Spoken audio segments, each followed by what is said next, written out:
প্রধানমন্ত্রী, আপনার দৃষ্টি আকর্ষণ করছি।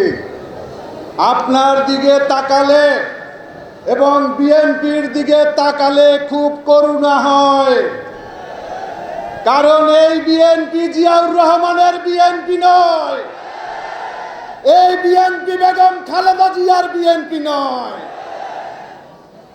আজকে জামাত ইসলামী, লেবার পার্টি, আমরা হচ্ছি আপনার প্রধান শত্রু।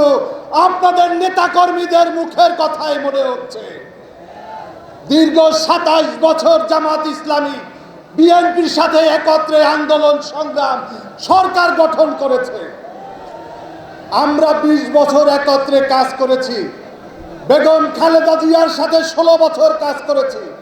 তারেক রহমানের সাথে 6 বছর এই মিডিয়ার কৌশলে ভিডিও কলের মধ্যে তার বক্তব্য বিবৃতি দেখেছি, কিন্তু সামনে দেখি নাই। তিনি বাংলাদেশে আসার পরে তার যে অবস্থা, এতে আমরা তাকে সেই অরিজিনাল তারেক রহমানকে খুঁজে পাই না। আমরা দেখেছিলাম বেগম খালেদা জিয়া যখন মৃত্যু শয্যায়, তখন তারেক রহমান বলেছিলেন, আমার দেশে আসতে বাধা আছে, আমার দেশে আসতে বাধা আছে, আমি চাইলেই আসতে পারবো না। কিন্তু দেখলাম 3 দিনের মধ্যে বাধা দূর হয়ে গেল।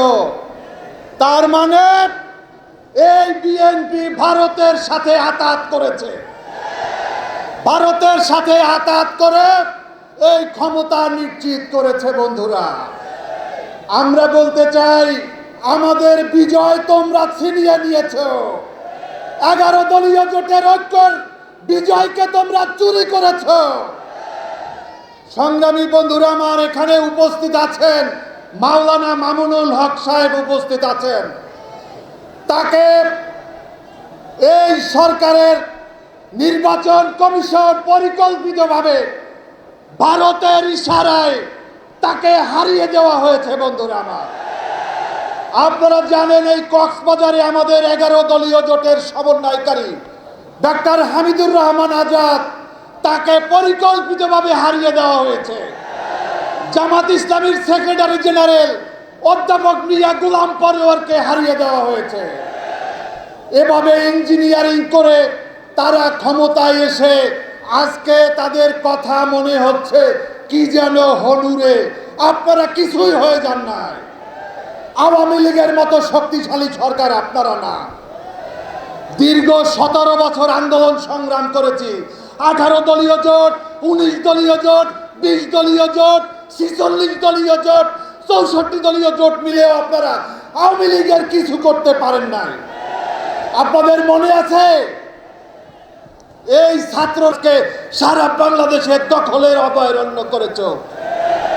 আজকে আওয়ামী লীগ যদি ফিরে আসে, সবচাইতে ক্ষতিগ্রস্ত হবে কারা? বিএনপি। কারণ তাদের বাড়ি ঘর, ব্যবসা বাণিজ্য যা আছে সব দখল দিয়ে আছে এই বিএনপির নেতাকর্মীরা। যার কারণে বলতে চাই, এই সরকার ক্ষমতায় আসার সাথে সাথে আমরা দেখেছি চাবি দিয়ে অফিস খুলে দিয়েছে বিএনপি আওয়ামী লীগের। আজকে তারা বাংলাদেশে আওয়ামী লীগের বি টিম হিসাবে তারা ক্ষমতায় এসেছে। আমরা কোনো বি টিমকে ক্ষমতায় দেখতে চাই না। আমরা আমাদের দাবি একটা, আমাদের গণভোটের রায় বাস্তবায়ন করতে হবে। প্রধানমন্ত্রী বলেছেন যে তিনি নাকি অক্ষরে অক্ষরে পালন করবেন। আমরা তো বলছি যে অক্ষরে অক্ষরে পালন করার দরকার নাই, শুধুমাত্র ব্যালটের ভিতরে যা লেখা আছে শুধুমাত্র এটাকে বাস্তবায়ন করো, তাহলেই আমাদের দাবি আদায় হবে ইনশাআল্লাহ। আল্লাহ হাফেজ। বাংলাদেশ জিন্দাবাদ।